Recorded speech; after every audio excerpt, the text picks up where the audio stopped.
안녕하십니까. 반갑습니다. 저는 끈기코치 TV 대표 구재선입니다.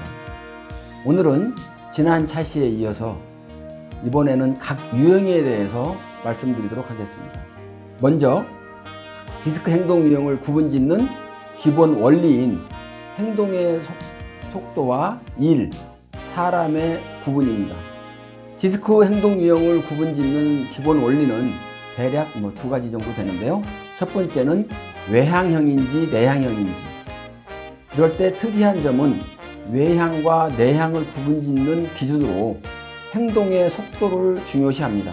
디스크에서는 일을 하거나 사람을 만나거나 혹은 어떤 결정을 할 때 빠른 쪽은 외향형, 느린 쪽은 내향형에 해당됩니다. 둘째는 그 사람이 일 중심인지 사람이나 사물 중심인지에 따라서 구분이 됩니다. 그 사람의 관심이 일에 중심에 두어 있다면 이런 경우에는 D형이거나 C형이고요. 사람이나 사물에 중심을 두고 있다면 S형이거나 I형이 되겠습니다. 결국은 빠르냐 느리냐, 일 중심이냐 사람 혹은 사물 중심이냐 하는 것은 이 두 가지 기본적인 잣대를 가지고 네 가지 유형을 나눈다는 말씀이 되겠습니다. 주도형 같은 경우에는 외향형이면서 일 중심적인 사람, 그 다음에 사교형은 외향적이면서 사람이나 사물 중심적인 사람, 안정형은 내향형이면서 사람 중심적인 사람이 되겠고요. 마지막으로 신중형은 내향적이면서 일 중심적인 사람이 되겠습니다. 오늘 주도형에 대해서 얘기를 할 건데요. 먼저 특징, 그 다음에 주도형의 어떤 성격, 그 다음에 장점, 단점, 그 다음에 여러 가지 내용들을 같이 포괄해서 말씀을 드리도록 하겠습니다. 먼저 주도형인 D형 같은 경우에는 영어로 도미넌트, 지배적인, 다이렉트, 직접적인 등의 단어에서 앞에 글자인 D를 따온 거고요. 우리말로 표현하면 이제 주도형이라고 합니다. 이럴 경우에 동물로 표현한다면 주도형 같은 경우는 주로 우리가 호랑이라고 얘기를 합니다. 용어나 동물 같은 걸 봤을 때 어떤 유형의 사람인지 혹시 상상이 가시나요? 주도형 같은 경우에 외모 특징을 보게 되면 대부분 사각형의 얼굴형이고요. 광대뼈가 튀어나와 있습니다. 각진 턱에 머리가 큰 편이며 아주 강한 인상을 줍니다. 우리가 동물에서는 아까 호랑이라고도 얘기를 했는데 예를 들면 독수리나 솔개, 상어와 같이 윗입술이 두꺼우면서 공격적인 성향을 가지고 있습니다. 힘이 있는 눈동자를 가지고 있고 목소리는 굵고 높은 톤을 가지고 있습니다. 어깨가 떡 벌어져 있고 하체가 상체에 비해서 발달되어 있습니다. 뒷머리나 목에 땀이 많이 흐르는 그런 외모적인 성격을 가지고 있습니다. 그 다음에 주도형의 어떤 성격을 보게 되면은 첫 번째는 리더십이 좋습니다. 어떤 성과가 좋으면은 굉장히 보람을 느끼고 그 대신에 누군가가 이렇게 시켜서 하는 일은 되게 싫어하면서 오히려 자기는 남을 시키는 그런 사람이라고 보시면 됩니다. 두 번째는 아까도 말씀드렸던 것처럼 업무 중심적입니다.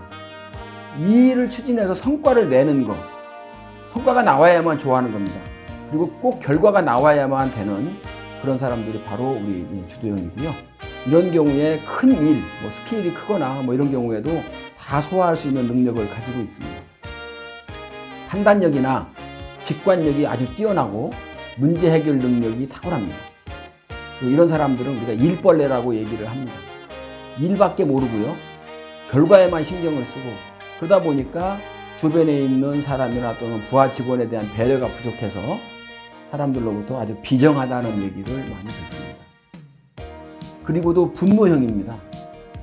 기본적으로 옆에 있는 사람 중에 누가 일을 하는데 속도가 안 나고 성과도 안 나오고 또 내가 뭔가를 하려고 그러는데 의도도 몰라주면 화를 내게 되고 그 화를 내게 되면 다른 사람들을 아주 좀 상처를 줄 수도 있고 물론 바로 풀기는 하는데 굉장히 좀 적극적이라고 보시면 되겠습니다. 거기에다가 약간 변덕형입니다. 결과를 중시하기 때문에 수시로 상황에 따라서 유연하게 자기는 바꾼다고 바꾸는데 다른 사람들이 볼 때는 약속을 어긴다든지 자기 맘대로 뭔가를 변경하는 그런 스타일이라고 보시면 되겠습니다. 게다가 자기 합리화를 잘합니다. 자기가 한 행동은 굉장히 자비롭게 넘어가는데 남이 그런 행동을 하게 되면 아주 엄격한 잣대를 들이대가지고 굉장히 비판하고 이렇습니다. 그래서 기본적으로 직장에서 만약에 스트레스가 풀리지 않으면 집에 있는 가족들은 굉장히 피곤합니다. 성격은 이런 내용이라고 보시면 되고요. 전체적으로 한번 쭉 보시게 되면 기본적으로 속도는 빠르고요. 뭘 결정할 때도. 그 다음에 이 일의 결과에 관심이 있고 누군가한테 영향을 끼치고 또는 누구한테 인정을 받는 걸 좋아하고요. 그 다음에 깊이 하는 것은 누군가 본인한테 명령한다든지 내가 뭔 일을 하고 있는데 방해를 하면 싫어합니다. 핵심 능력은 직관력과 추진력이 아주 뛰어납니다. 약점으로는 다른 사람한테 비정하게 아까 한다고 한 것처럼 인간미가 좀 부족합니다.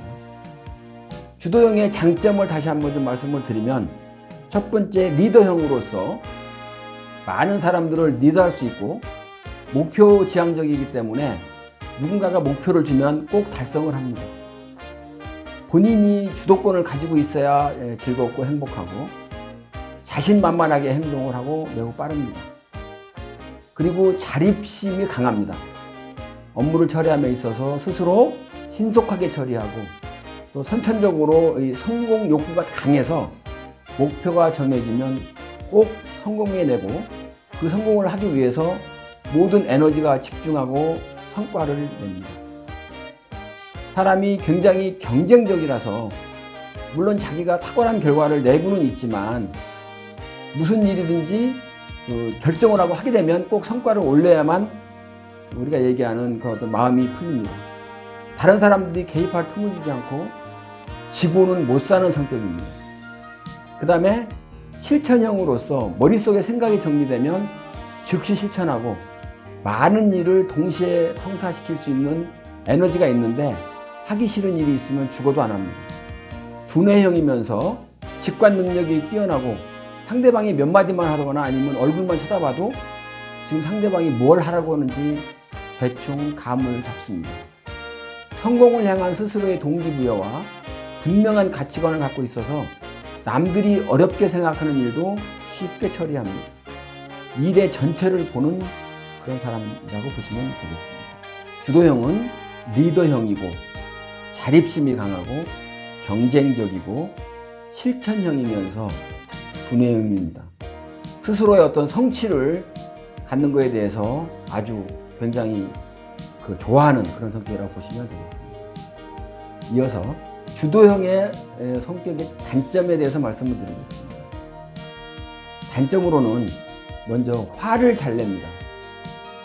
업무 처리가 좀 늦거나 성과가 안 나오는 사람 또는 이쪽 본인의 어떤 그 의도를 못 알아차리는 그런 사람들한테는 불같이 화를 냅니다. 물론 화는 바로 풀지만은 잦은 화로 인해서 다른 사람들한테 상처를 주게 됩니다. 두 번째, 타인의 충고를 수용하지 못합니다.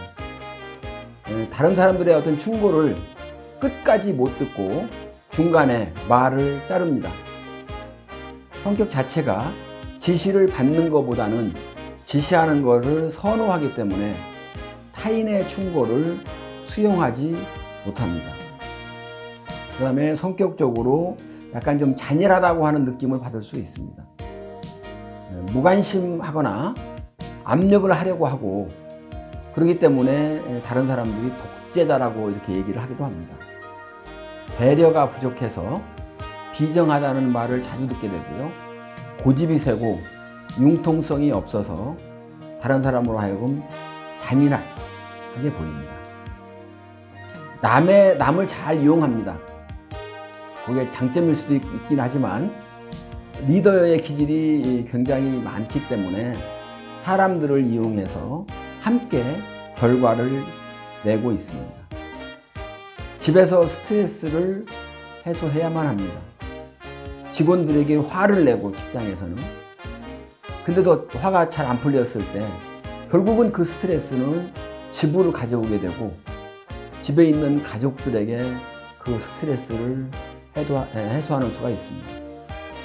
표를 한번 해서 보시게 되면 주도형 성격의 단점은 먼저 화를 잘 내고 타인의 충고를 수용하지 못하고 경우에 따라서는 잔인하게 보일 수도 있고요.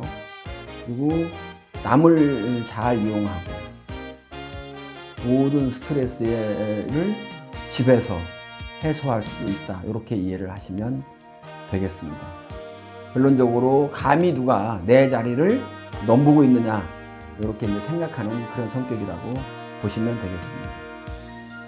주도형한테 편한 사람은 주도형 나와 관심사가 맞는 사람이고요. 두 번째는 대안을 제시하는 사람입니다. 어떤 일이 있을 때 요거 안 됩니다. 이렇게 딱 자르는 것보다는 요거는 안 되는데 다른 방법으로는 이런 방법이 있습니다. 이렇게 대안을 제시하는 사람을 좋아합니다. 그리고 나를 인정해 주는 사람을 좋아하고 아주 편하게 지낼 수가 있습니다. 그렇다면 주도형이 힘들어하는 사람은 누굴까요? 두루뭉술한 사람. 그러니까 이것도 아니고 저것도 아니고 그런 사람들. 그 다음에 자기 주장이 없는 사람. 이래도 좋고 저래도 좋은 사람. 그 다음에는 어떤 척하는 사람 있죠. 예쁜 척하고 내가 잘난 척하고 이런 사람들을 주도형은 별로 좋아하지 않습니다. 주도형인 사람 본인은 사실은 구두에 끈이 없는 구두를 많이 신는다고 해요. 왜냐하면 식당에서 돈을 계산해야 되기 때문에.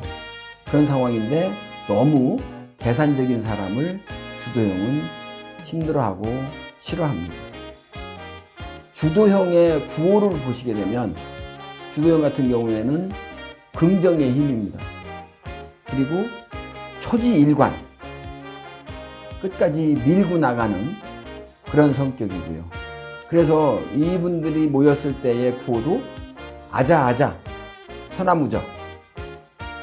그리고 이분들의 어떤 모토는 모든 일에 최선을 다하자입니다. 그래서 기본적으로 주도형 같은 경우에는 모든 거를 자기가 스스로 이끌어가고 같이 할 수 있는 이런 부분들이 굉장히 좋아합니다. 혹시 주도형인 분들 계시면 제가 말씀드린 내용에서 많이 타당하다고 느끼실 것 같은데, 그래서 주도형하고 같이 일할 때에는 기본적으로 주도형이 이끌어갈 수 있도록 그런 자리를 만들어주고 얘기해주고 하는 게 굉장히 좋습니다. 그래서 주도형과 만약에 같이 소통을 해야 될 일이 생겼다. 이럴 경우에는 기본적으로 주도형이 스스로 이끌어갈 수 있도록 옆에서 배려해주고 힘을 주고 이렇게 하는 것이 가장 좋습니다. 그리고 이분들을 칭찬해 줄 때 칭찬하는 방법은 너무너무 잘했다. 그 목표 달성, 이게 참 어려운 일인데 그런 목표 달성을 다 하다니. 이런 일을 할 수 있는 사람은 정말로 당신밖에 없다. 이렇게 칭찬해 주는 것을 굉장히 좋아합니다. 그래서 주도형 같은 경우에는 관계를 하거나 또 소통하거나 칭찬해 주거나 할 때 같은 조직에서 있을 때 그분한테 힘을 실어주는 게 가장 좋습니다. 만약에 그러면 거꾸로 반대로 얘기하면 내가 주도형일 때 우리 직원들하고 어떻게 해야 될지 그런 부분들은 아까 제가 말씀드렸던 것처럼 너무 굉장히 강하게 밀어붙이는 것보다는 조금씩 부드러운 면을 보여주는 것도 하나의 의미가 있다고 이렇게 볼 수가 있겠습니다. 그리고 선호하는 직업, 주도형들이 주로 선호하는 직업은 CEO라든지 정치가, 감독 또는 선장, 기본적으로 뭔가 리더로서 할 수 있는 일, 그런 일들이 굉장히 중요합니다. 그래서 주도형 같은 경우에는 예를 들어서 뭔가를 할 경우에 여러 가지를 경험해 보는 것도 매우 좋습니다. 경험을 많이 해봐야 그래야 자기가 어떤 CEO가 되든지 감독이 됐을 때 충분하게 이 동료들 또 직원들하고 소통할 수 있는 그런 역량이 강화될 수 있기 때문에 그런 부분에서는 굉장히 신경을 좀 써주는 게 좋습니다. 우리가 사람들과의 소통하는 부분은 다른 데 있는 게 아니고 결국은 자기 자신한테 있습니다. 내 유형을 정확하게 이해하면 다른 사람과의 소통을 할 때 훨씬 더 부드럽고 자연스럽게 소통할 수가 있겠습니다. 오늘 주도형에 대해서 말씀을 드렸고요. 다음 차시에서는 사교형에 대해서 말씀을 드리도록 하겠습니다. 감사합니다.